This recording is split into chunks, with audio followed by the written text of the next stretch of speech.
안녕하십니까. 김종욱입니다. 불교로 이해하는 현대 철학을 하고 있습니다. 몇 주 전부터 하이데거 철학을 하고 있고요. 지난 시간에는 하이데거 사상의 가장 핵심 개념이 존재이고 이 존재를 우리가 두 가지 방식으로 이해할 수 있다는 것까지 설명을 했었습니다. 그것을 좀 다시 한번 정리를 하고 그거에 맞춰서 오늘 강의를 다시 전개하겠습니다. 하이데거가 가장 주목하는 철학의 어떤 출발점 같은 근본 사태, 그것은 존재자가 존재한다는 그런 사태입니다. Das Sein des Ist라고 하는 존재자가 존재한다, 이것에서 하는데, 이것을 이해하는 방식의 경이의 방식이라고 했었죠. 경이의 방식, 어떤 놀라움으로 존재자가 존재한다라고 하는 것을 경이로서 느낀다. 그렇게 느낄 때의 존재라고 하는 것은 어떻게 이해되냐면은 이런 거죠. 있는 그대로의 있음으로 이해된다고 했어요. 이때 있는 그대로는 어떻게 보면 가장 그만의 고유성이 잘 드러나는 그런 것. 나에 의해서 어떻게 이제 가공되거나 채색되지 않은 그 자신의 자기 전개, 피지스라고 했었죠. 그렇게 드러나고, 그때 그렇게 드러나는 것으로 느낀다면 그것은 아주 경이로움을 느끼는 그런 놀라움의 방식이라고 했습니다. 그래서 있는 그대로 있음이었고, 두 번째가 우리가 일상 또는 전통적 형이상학의 방식이죠. 그건 뭐냐면은 이렇게 쉽게 쓰면 이렇게 볼 수 있습니다. 우리에 대해 무엇으로 있음, 그렇게 느끼는 겁니다.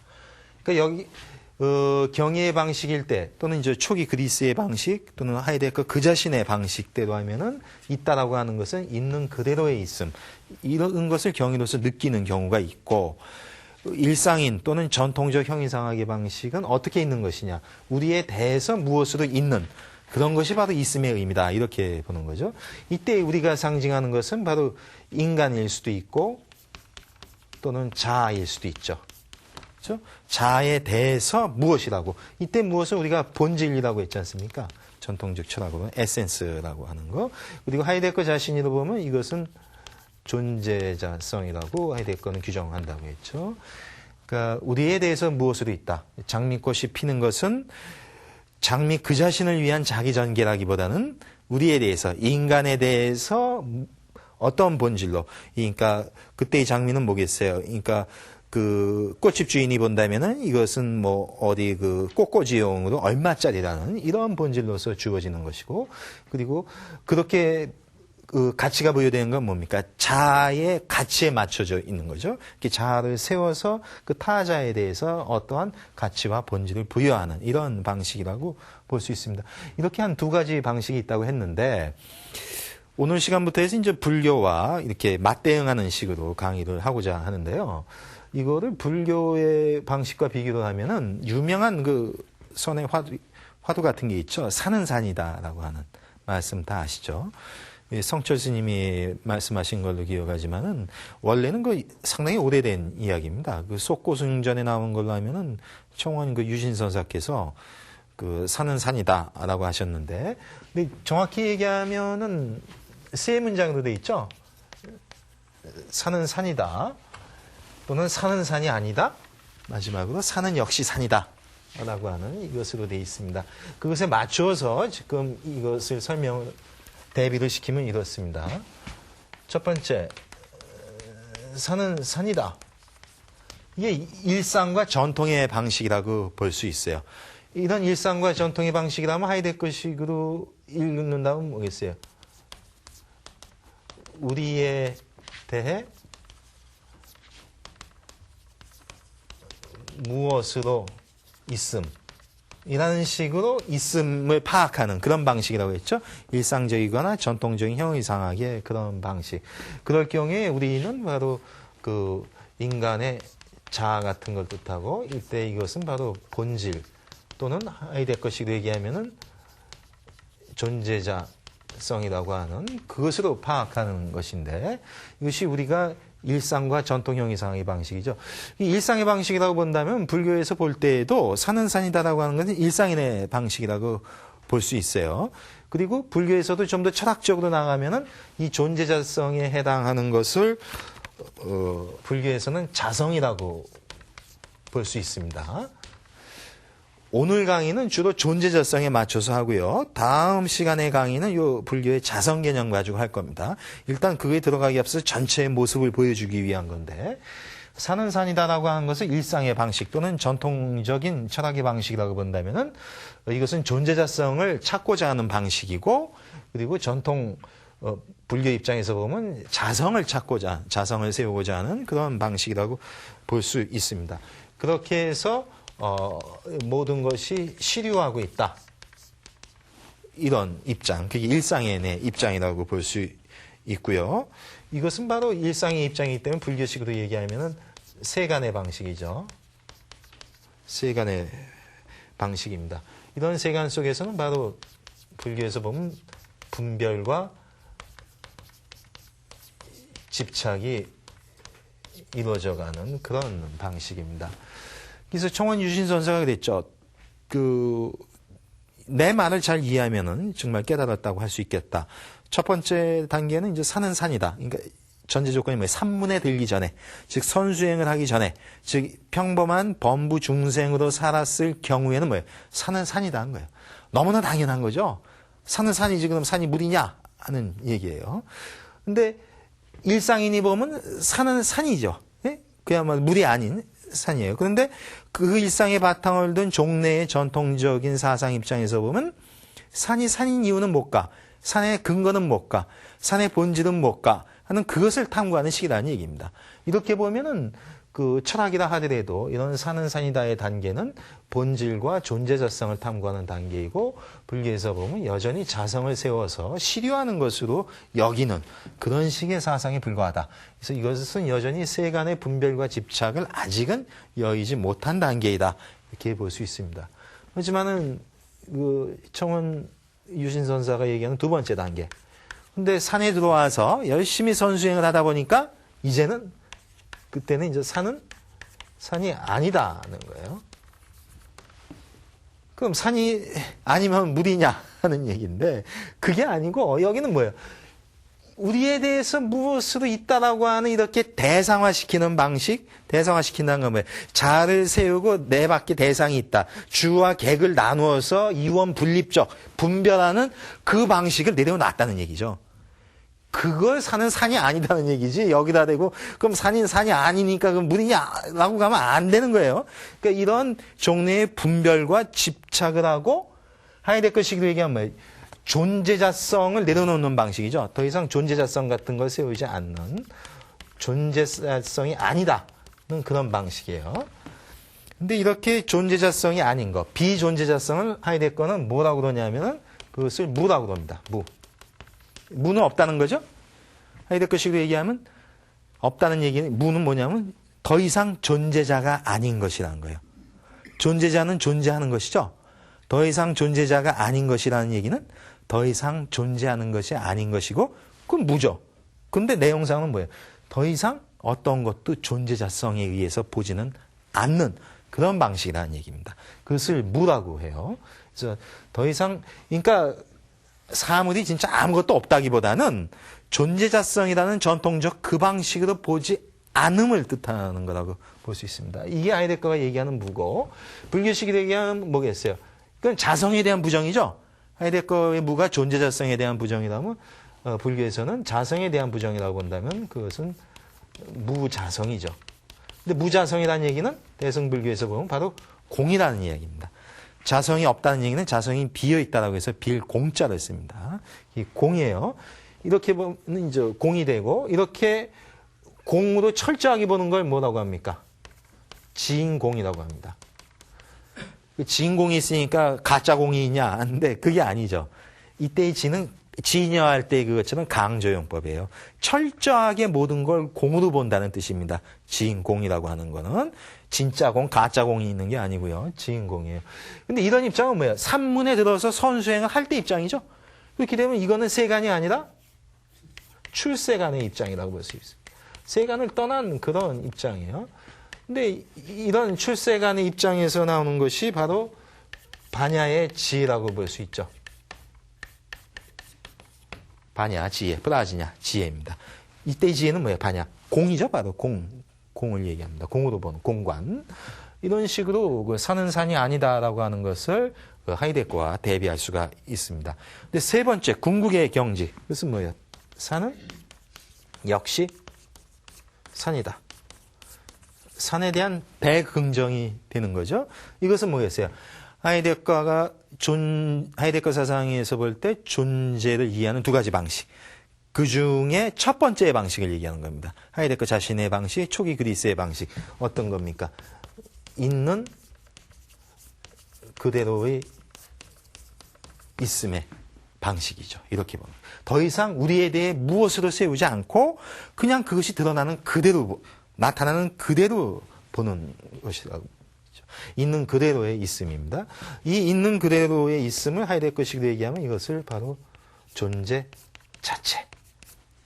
자체라고도 볼 수 있고, 이것은 또 이런 존재 자체가 드러나는 사건이라고 되어 있죠. 지난 시간 말미에. 그런 사건으로 보면은 그러니까 있는 그대로의 있음은 뭐예요? 장미가 있는 그대로 있다는 얘기죠. 그럼 뭐예요? 장미다움, 장미의 고유함이 가장 잘 드러나는 고유한 발현의 사건이라고 했었죠. 그것을 하이데거식으로 얘기하면 에어 아이그니스라고 했습니다. 이건 사건이라는 뜻이에요. 고유한 것이 드러나는 그런 사건이라고 했습니다. 있는 그대로니까 고유한 것이 잘 드러나는 그런 사건이에요. 근데 이것을 불교에서 보면 이런 존재 자체는 우리는 지녀라고 한다고 돼 있었죠.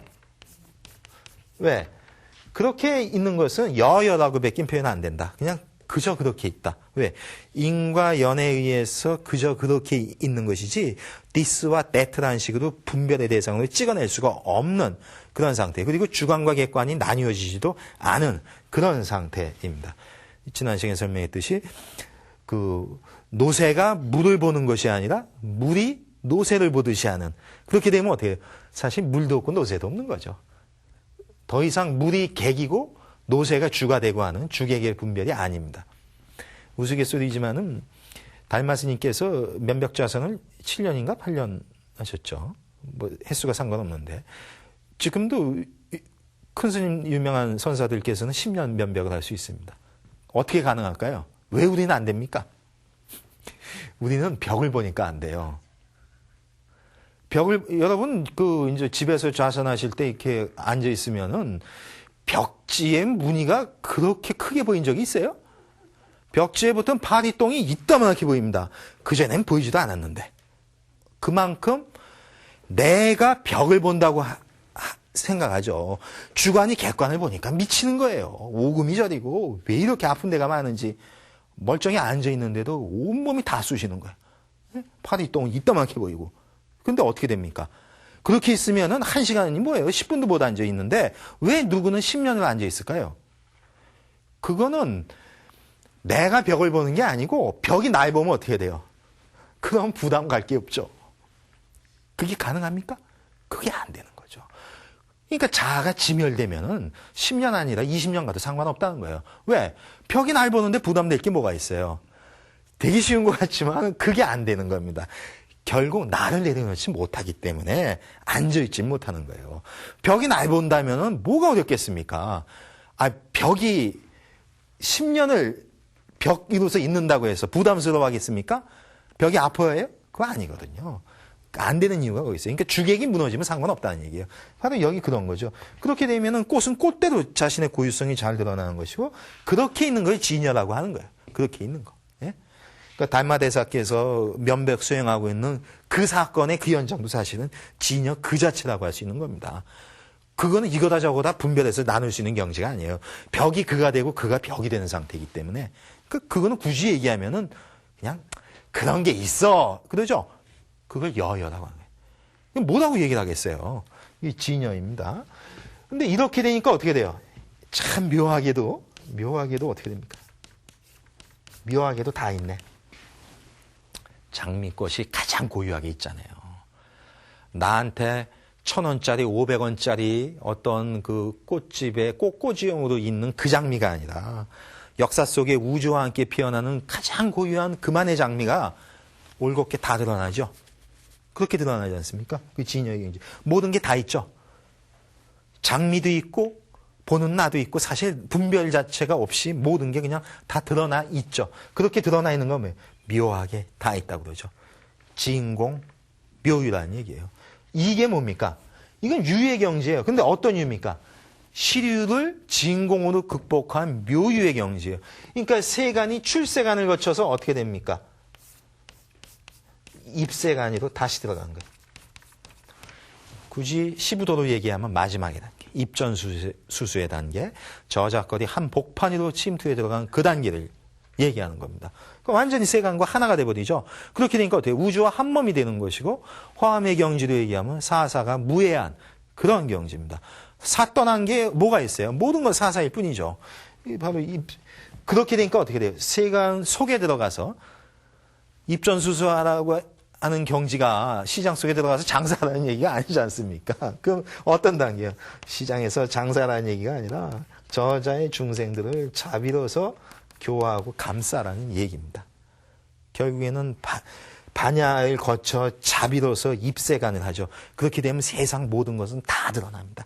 묘하게. 이 세상 모든 거 하나도 지어진 바가 없죠. 자, 보십시오. 우리는 대체적으로 범부중생은 사는 산이다라고 하는 소박하면서도 나름대로 절대적이고 집착한 긍정의 단계를 삽니다. 그러니까 어떻게 해요? 그 긍정이 집착에 빠지죠. 그래서 그거를 벗어버리지 못하고 내려놓지는 못하는 것입니다. 하지만은 이런 엄청난 절대 부정의 단계, 그야말로 어떤 것도 남을 여지가 없을 정도로 다 지워버리는 단계죠.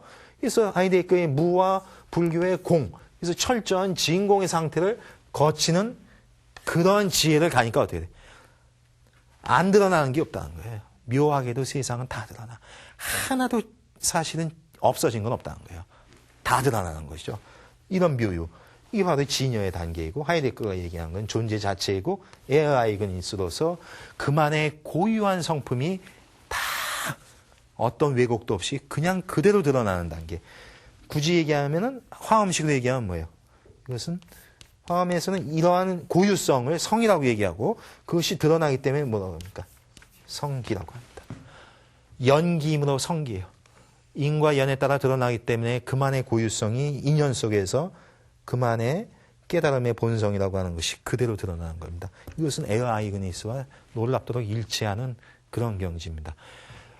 사물이든 인간이든 그만의 가장 내밀한 고유성이 가장 잘 발현되는 그 상태의 경지를 얘기하는 거라고 볼 수 있죠. 그렇게 되니까 다 있죠. 묘하게도. 근데 이 유는 유인데 이게 뭐예요? 시류를 극복한, 공을 거쳐서 극복한 묘한 유의 단계이죠. 이런 묘유, 진공 묘유죠. 근데 이렇게 보시면은요, 니체와도 통한다는 걸 알 수 있어요. 니체식으로 보면 이렇죠. 산은 산이다라고 하는 것은 전통적인 형이상학이나 기독교라고 볼 수 있죠. 그래서 뭐가 있다는 거예요? 이 세계와 저 세계가 있다. 그래서 이 세계는 가상이고 죄로 넘쳐나기 때문에 저 세계로 가야 된다. 하나님의 나라로 가야 된다. 근데 니체는 이제 신이 죽었다고 해서 이거를 죽었다고 하고 이 세계만을 긍정하죠. 이 세계의 내용이 뭐냐? 그것은 영원의 회귀이다. 는 식으로 철저하게 긍정한다고 그랬죠. 자, 그럼 보십시오. 그럼 니체가 봤었을 때 사는 산이다라고 하는 것은 이 세계와 저 세계를 나누고 저 세계를 향해서 가고자 하는 그런 전통적 기독교의 방식이 여기에 속합니다. 그거를 부정을 하죠. 어떻게 부정해요? 저 세계를 지워버리죠. 그게 뭡니까? 저 세계에 대한 부정이니까 세계의 부정은 니힐리즘이라고 했죠. 근데 저 세계의 부정이기 때문에 능동적, 이거 적극적인 니힐리즘이라고 했죠. 그러니까 니힐리즘이라고 하는 허무주의를 통해서 이런 식의 양립하는 세계를 다 지워버리고 나니까 어떻게 돼요? 남는 거는 이 세계가 영원히 회귀하는 것으로서 그대로 다 긍정되죠. 그러니까 절대 부정을 거쳐서 절대 긍정으로 다 드러나잖아요. 그래서 그 세계에서 살아나는 자, 그걸 초인의 힘의 의지라고 그랬지 않습니까? 지금 하이데거가 얘기한 것도 그거고 선에서 얘기하는 것도 바로 이러한 경지입니다. 그러니까 불교는 허무주의가 아니라는 거예요. 니체가 정확히 봤죠. 불교는 실증주의고 현상주의고 철저한 생에 대한 긍정이다. 이렇게 볼 수 있는 겁니다. 이게 이대목이라고 볼 수 있어요. 근데 하이데거도 마찬가지를 하죠. 오히려 이렇게 보면 어떻게 됩니까? 무가 존재라는 얘기죠? 그러기 때문에 욕을 또 먹었어요. 저거 말장난 아니야? 없는 건 없는 거고 있는 건 있는 거지. 어떻게 없는 게 있는 거냐? 근데 내용을 보면 그게 진짜죠. 오히려 이러한 철저한 무를 통해서 존재가 드러나기 때문에 무는 곧 존재이고 존재는 곧 무라고 하는 거예요. 존재 무하니까 그럴싸하죠. 우리말로 할까요? 있는 건 없는 거고 없는 건 있는 거다. 그럼 어디 가서 욕 먹어요. 뭐 장난하냐. 근데 실제로 보면 그게 맞다는 얘기고 불교식이라 면 철저하게 비워냈을 때 묘하게 다 드러난다는 얘기입니다. 진공묘유예요. 이렇게 보면 놀랍도록 일치하죠. 그러니까 꼭 서로가 이런 걸 보고한 건 아니지만은 세상의 실상에 들어가면은 서로 통할 수 있다는 걸 알 수 있어요. 그래서 결국 이제 이 최종적 경지, 어떻게 보면은 삶과 세계에 대한 철저한 대긍정의 상태. 불교로 보면 이제 자비로서 모든 것을 수용해버리는 그러한 절대 사랑의 경지 같은 거, 이런 것을 추구한다고 볼 수가 있을 겁니다. 자, 그래서 오늘은 이제 존재자성에 대해서 좀 더 설명을 하고 다음 시간에 불교의 자성에 대해서 설명하겠습니다. 그러니까 이게 단계별로 가는 거예요. 그러니까 존재자성에 대해서 설명하고 그 다음에 자성, 그 다음에 하이데거의 무, 불교의 공, 그리고 그 다음에는 하이데거의 존재 자체나 에어아이그니스를 설명하고 최종적으로 불교의 진여나 성기에 대해서 설명하는 식으로 이렇게 가고자 합니다. 자, 그러면 이제 지금 문제가 되는 건 바로 존재자성이죠. 그러니까 일상과 전통적으로 있다는 것은 우리에 대해 무엇으로 있다. 그 무엇은 바로 본질이고 하이데거는 그것을 존재자성이라고 한다.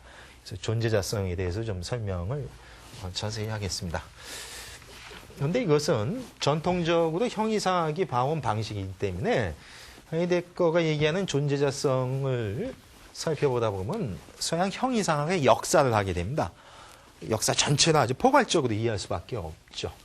근데 이거는 하이데거 사상이 가진 강점 중에 하나예요. 하이데거 사상의 매력은 아주 크다는 겁니다. 그랜드한 규모예요. 그래서 고대 초기 그리스부터 해서 바로 직전에 그 니체 또는 자기 스승까지 포함해서 거기까지 놓고서 모든 걸 도마 위에 올려놓고 하기 때문에 아마 서양 철학사에서 그 취급하는 범위가 가장 큰 철학자라고 볼 수 있습니다. 자신이 감당하는 그 범위가요. 자, 이 존재자성인데요. 그러니까 전통적으로 우리에 대해서 무엇으로 있다. 그때의 무엇은 에센스, 본질이죠.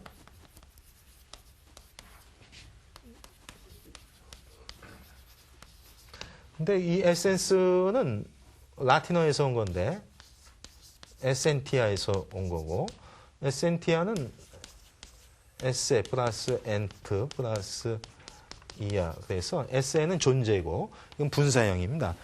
그 우리말로 풀면 있어 온 것이라는 거예요. 어떻게? 계속해서 있어 온 것이죠. 계속해서 있어 온 거. 그러니까 모든 사물은 수많은 성질이 있는데 본질이라고 하는 그 성질만큼은 그 사물과 더불어서 언제나 계속해서 같이 온 그런 것이에요. 따라서 그 사물의 수많은 성질 중에서 그걸 떼어내면 어떻게 돼요? 더 이상 그 사물로서 존재할 수가 없죠. 이렇게 보면은 이 본질이야말로 그 사물을 가장 그것이게끔 해주는 그런 거라고 볼 수 있죠. 근데 이건 전통적인 방식이고 이것을 하이데거는 존재자성이라고 표현합니다. 자이 엔트 하이트. 그러니까 자이엔트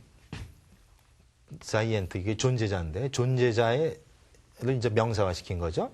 존재자성이라고 하는 것은 뭐냐면은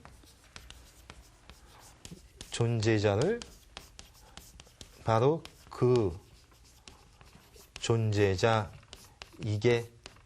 하는 거. 그러니까 그것을 바로 그것이게 하는 거.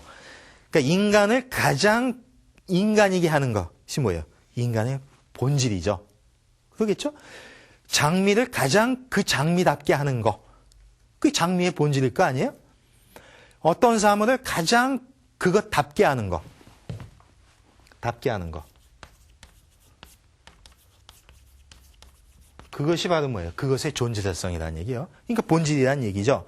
근데 그 답게 하는 것 하면 떠오르는 게 뭐가 있습니까? 플라톤은 그것을 이데아라고 했죠. 그죠? 플라톤은 이데아.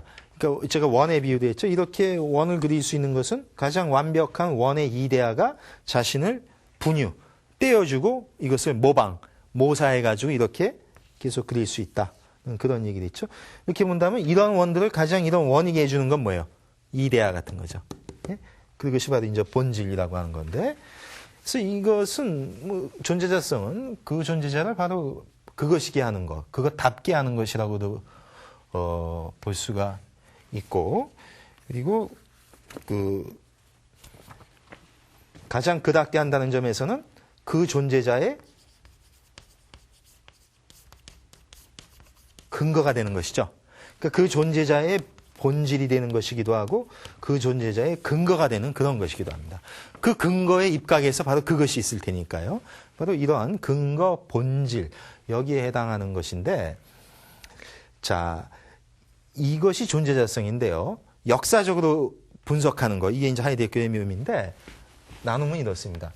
서양 철학사는 이제 고대, 중세, 근대 이렇게 나가는데, 자, 그럼 보세요. 하이데거의 관점이 이거예요. 철학의 역사는 시대마다 그때에 걸맞는 존재자성이 있었다는 겁니다. 즉 존재자의 본질을 규정하는 방식이 있었다는 얘기예요. 그래서 고대 같으면은 이 존재자성, 존재자를 가장 그 존재자답게 만들어주는 게 뭐겠어요? 대표적인 게 플라톤의 이데아 같은 거죠. 맞죠? 플라톤의 이데아가 아까 그 원의 형상이 그 원을 가장 그렇게 만들어준 거라고 했죠. 플라톤의 이데아. 근데 중세가 되면은 그 존재자성은 이데아가 아니라 악투알리타스라고 된다는 겁니다. 악투알리타스. 근데 이거는 뭐냐면은 이런 거예요. 그 악트는 영어 액트에서도 볼 수 있듯이 행위, 작용이죠. 이것을 번역을 하면, 이건 우리가 형상이라고 번역을 하고, 이거는 현실성이라고 번역합니다. 무슨 얘기냐면, 악트, 작용. 이때 무슨 작용이겠어요? 하나님의 창조작용이죠.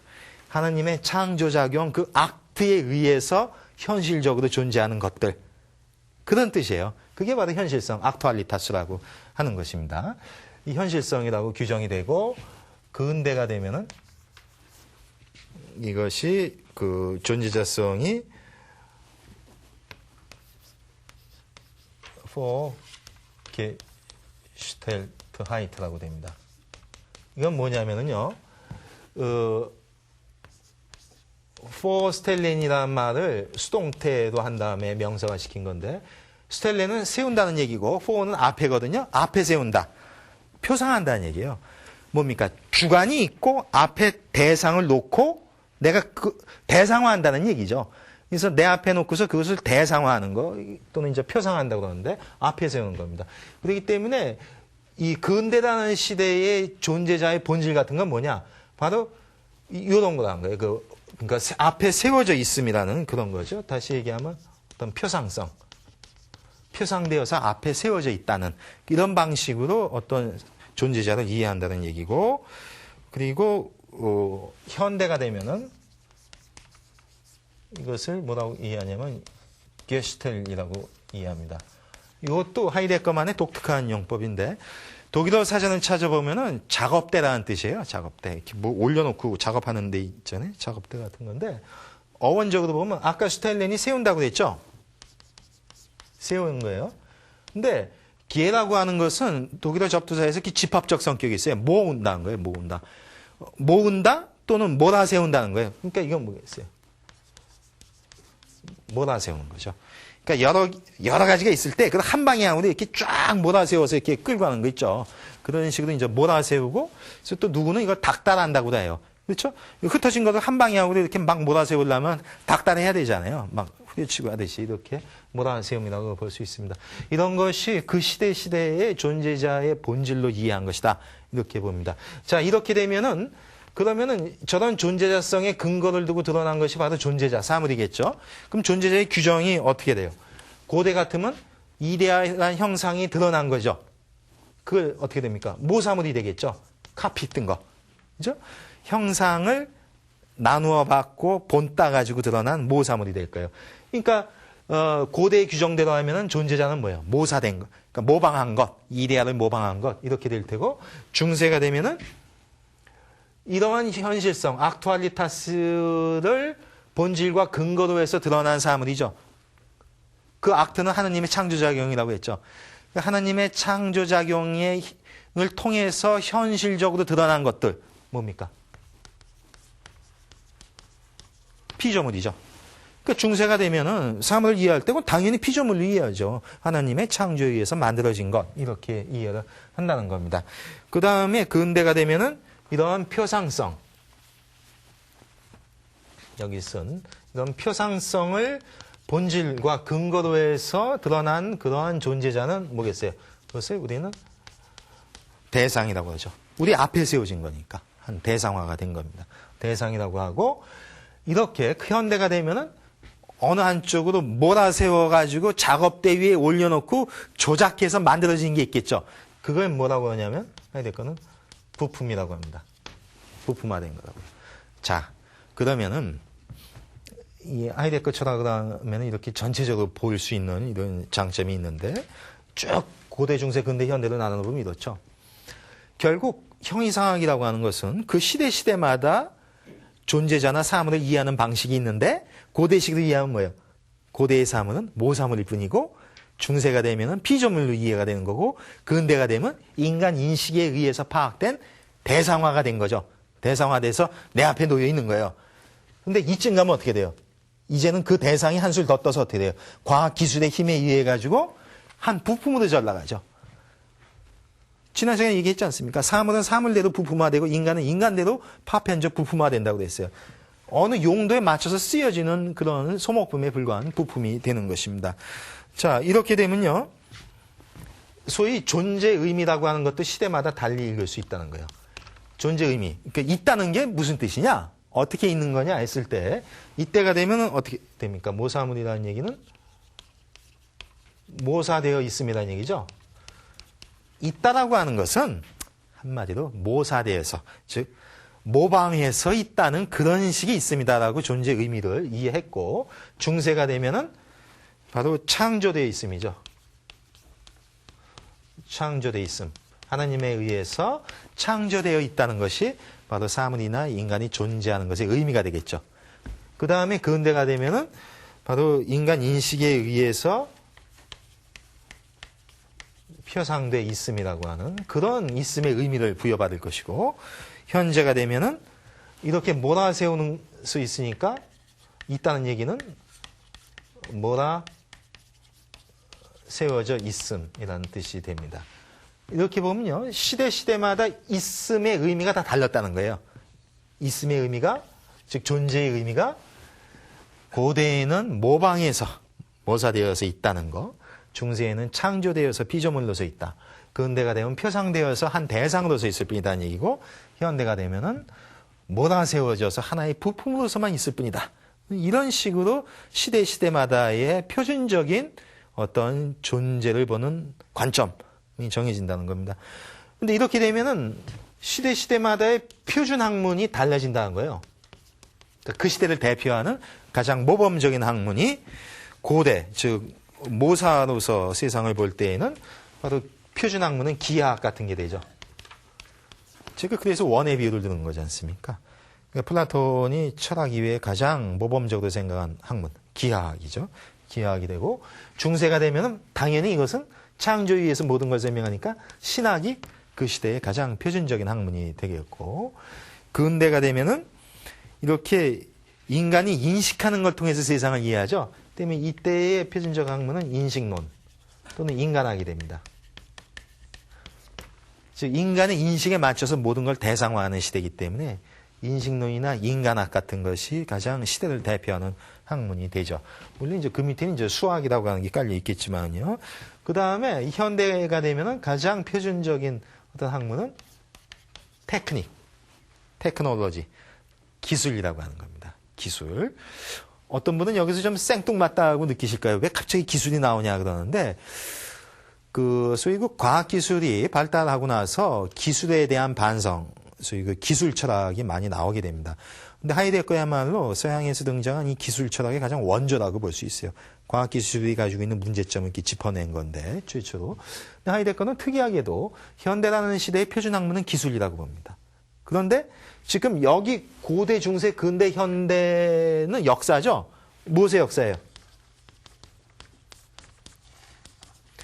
형이상학의 역사죠. 제가 지금 쓴 게 고대, 중세, 현대까지 가는 게. 즉, 기술이라고 하는 것은 오늘날 대다수의 사람이 과학기술 또는 기술하면은 철학이나 형이상학하고는 아무 상관도 없는 그런 거라고 생각하죠. 근데 하이데거는 그게 아니라는 거예요. 오히려 오늘날 기술, 테크놀로지라고 하는 것은 서양 형이상학 역사의 최절정판이라고 보는 거예요. 왜? 형이상학이라고 하는 것은 존재자를 이해하는 방식인데 그것이 고대부터 이러이러한 단계를 거쳐가는데 이게 어떻게 돼요? 점점 엑셀레이트 되죠. 상승돼 가는 거예요. 모사의 단계에서 창조로 가더니 이제는 대상화를 시켜가지고 인간이 옛날엔 신이 사물을 만든다고 했는데 이제는 인간이 사물을 구성하고 인식함을 통해서 만들죠. 그러다가 아예 기술력을 통해서 제작까지 해버리게 되고 조작, 지배의 극단을 달리게 되죠. 그렇다고 보면은 그런 기술에 의한 통제와 지배가 가능해진다고 했을 때 이 기술이라고 하는 테크놀로지는 단순한 과학만의 문제가 아니라 뭐예요? 형이상학 역사 중에서도 최정점에 쓴 거라고 이렇게 보는 것이고 이 역사는 점점 시간이 갈수록 소위 고유성이 상실돼 가는 것은 극을 달린다고 볼 수 있습니다. 그러니까 사실은 처음부터 고유성은 반영되기 어려운 거예요. 그러니까 플라톤 이후부터. 그러니까 하이데거가 봤을 때는 이제 플라톤, 소크라테스 이전 초기 그리스에는 세상을 피지스로서 이해한다고 그랬잖아요. 그래서 자기 전개, 자연 스스로 드러나는 이런 것으로 이해를 하기 때문에 그 스스로가 드러나기 때문에 그만의 고유성이 잘 드러난다. 이렇게 봤던 겁니다. 그런데 이 소크라테스와 플라톤, 아리스토텔레스를 거치면서 이 피지스가 하나의 모사물화되고 게다가 아리스토텔레스가 되면 어떻게 됩니까? 메타피지스가 나오죠. 이게 뭐예요? 형이상학이라고 하는 거죠. 형이상학. 우리가. 근데 형이상학 메타피직스인데 이거는 우리가 얘기하는 자연이죠. 그리고 이거는 메타는 초월입니다. 자연을 초월하는 거예요. 근데 이거를 이해하는 방식이 자연을 초월했다고 하는 것을 자연을 지배하는 어떤 섭리 같은 것이 그런 게 있다라고 보면 이게 뭐가 됩니까? 신학이 되죠. 그런데 자연을 초월해 있는 그것을 이렇게도 볼 수 있죠. 자연의 법칙이라고도 볼 수 있죠. 그죠? 자연의 법칙이 자연 위에서 그것을 이제 지배하듯이 이렇게 있다. 이렇게 되면 신학이 아니라 어떻게 돼요? 과학이 되죠. 근데 이렇게 본다면 어떻게 됩니까? 신학은 말할 것도 없고 과학조차도 메타피직스의 산물이라는 얘기예요. 형이상하게 한 산물이죠. 근데 재밌는 거는 하이데거가 좋아하는 건 이 피지스죠. 소위 소크라테스, 플라톤, 아리스토텔레스를 거쳐가면서 왜곡되지 않은 그 자연. 즉 그냥 자신의 고유성을 가장 자연스럽게 전개하는 것. 자기 전개하는 것. 그러니까 이 고유성이 가장 잘 반영되어 있는 이런 것이 이제는 넘어서죠. 초월을 해요. 그래서 초월을 해서 이 고유성을 각자 용도에 따라서 지배해가는 방식으로 갔다는 얘기입니다. 이렇게 본다면은 결국 신학이든 과학이든 추구하는 가치는 지배라는 걸 알 수 있습니다. 초월을 통한 지배의 능력 이런 거죠. 이렇게 보기 때문에 하이데거는 니체조차도 이제 비판을 해요.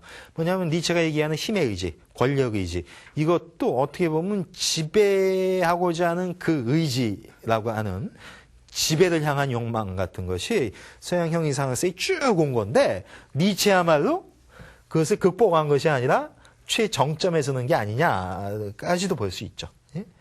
그러니까 이런 거요. 이제 뭐 완성이라고 하는 그런 건데 이제 최정점이자 동시에 이제 완성에 가는 이런 형태로 보는 겁니다. 이렇게 보면 뭐 상이한 듯이 보이는 신학과 과학조차도 형이상학이 역사 속에 들어가고 기술 같은 경우에는 오직 우리는 과학만 관련 있는 것 같은데 형이상학에 가장 왜곡돼 그리고 가장 심하게 그 고유성이 상실돼가는 그런 형이상학의 한 종류이다. 이렇게 보는 거죠.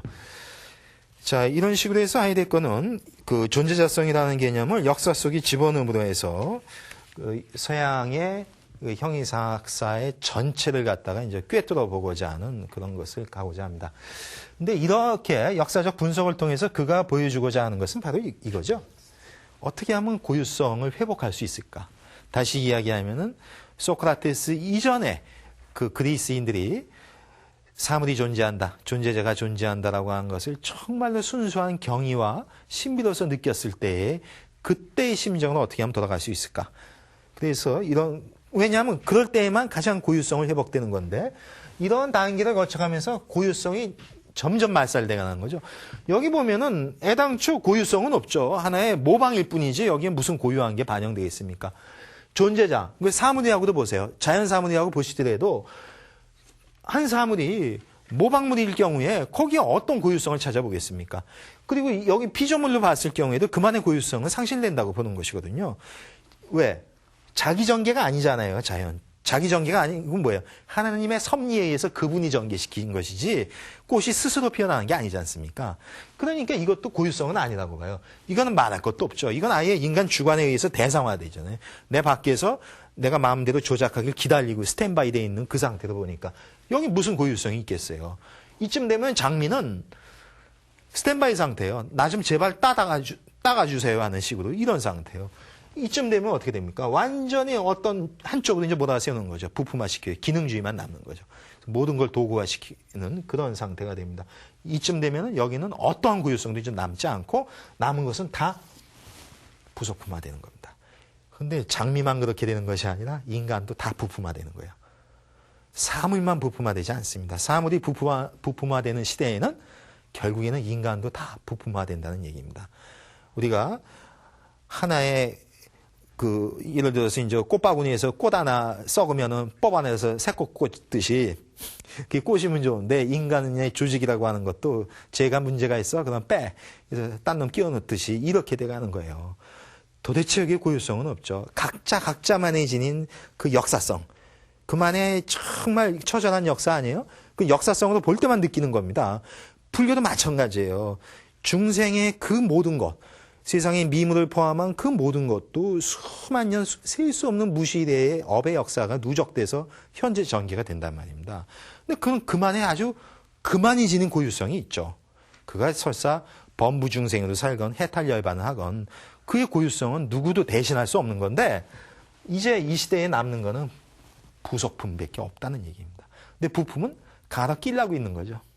그러니까 여러분도 언제 바꿔 끼질지 모르는 거고 하다가 문제가 돼서 빠지더라도 기계는 잘 굴러갑니다. 아무 문제 없어요. 근데 이제 이런 것을 극복하고자 하이데거가 얘기를 하는 거고요. 이렇게 고유성이 상실돼 간다는 얘기는요. 소위 인간과 자연의 관계가 점점 더 멀어져 가는 관계라고 볼 수 있습니다. 초기 그리스 피지스로 가면은 인간이 자연이고 자연이 인간이죠. 왜? 자연의 피지스로서 드러나는 그것이 있는 그대로 주객의 분류 없이 수용이 돼버리는 단계였는데 이제는 모방과 창조와 어떤 인식과 그리고 기술적 부품화의 단계를 거쳐가면서 점점 멀어지죠. 이쯤 되면 자연은 뭐예요? 완전히 하나의 기능적 부속품에 불과하죠. 그런데 그나마 근대일 경우에는 인간이 인식의 주체의 역할, 즉 주인의 역할을 하는 것 같았다고. 근대 같은 경우에는. 근대의 인식론, 인간학. 그러니까 이게 인간학, 인간중심주의라고 하는 거거든요. 근데 현대에 가면은 이게 어떻게 되냐면 사실 얘도 주인이 아니라는 거예요. 얘도 한 부품으로 전락하기 때문에. 자연은 당연히 부품이지만은 인간조차 다 부품화, 파편화되는 것입니다. 그래서 고유성은 남는 것이 없고 이렇게 해서 인간과 자연의 관계도 아주 심하게 왜곡돼서 멀어져 가는 겁니다. 이렇게 보면 이제 하이데거가 존재자성에 대한 분석, 즉 형이상학의 역사에 대한 분석을 통해서 그가 보여주고자 하는 것이 생각이 나시겠죠. 결국은 고유성에 대한 회복입니다. 근데 저는 이런 발상이 상당히 가치롭다고 생각을 해요. 여러분 제가 아까 처음에 시작할 때 뭐 존재나 존재자성 그러면은 저게 뭔 추상적인 얘기야 이렇게 들으셨을지 모르지만은 저것이 과학기술이 극단을 날리는 시대에 기술을 형이상학의 한 최정점이라고 보고 거기서 나오는 문제, 그것이 고유성의 상실이라고 보고 이것을 어떻게 하면 극복할 수 있는가, 그것을 위해서 형이상학의 역사를 분석했다면은 하이데거 사상이야말로 가장 시대와 더불어서 간 그런 사상이라고 볼 수 있고요. 현재에도 여전히 유효하고 이 대목에서 이제 불교와 만났을 때 아주 생산적인 것이 이루어질 수 있겠죠. 예, 오늘은 여기까지 있습니다. 예, 감사합니다.